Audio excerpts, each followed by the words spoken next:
Explosion survive করবে তারা জিতে নেবে $10,000। কিন্তু এটা খুব একটা সহজ নয়, কারণ তাদেরকে অন্যতম ভয়ঙ্কর এক্সপ্লোশনের মধ্য দিয়ে যেতে হবে। যেমন এই ক্যাসেলটা বানানো হয়েছে 5 কোটি TNT ব্লক দিয়ে। এই রকেট শিপটা আউটার স্পেসে এক্সপ্লোড করার জন্য তৈরি, এমনকি পৃথিবীকে শেষ করে দেওয়ার মতো একটা নিউক্লিয়ার বম। কিন্তু প্রথমে আমরা শুরু করতে চলেছি একটা TNT ব্লক দিয়ে। ও ও মাই গড! না না না না না না দাঁড়াও, এটা এত সোজা ছিল? আরে এটা মাত্র একটাই ব্লক ছিল। ভাগ্যবশত এরা সবাই সার্ভাইভ করে গেছে, তাই প্রাইস পুলে আমি $10,000 অ্যাড করছি।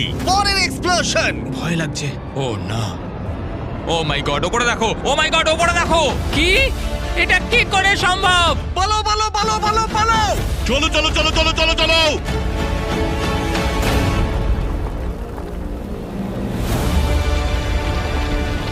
ও পালাও! আমি বেঁচে আছি, এখনো আমি বেঁচে আছি। ওটা কি ছিল?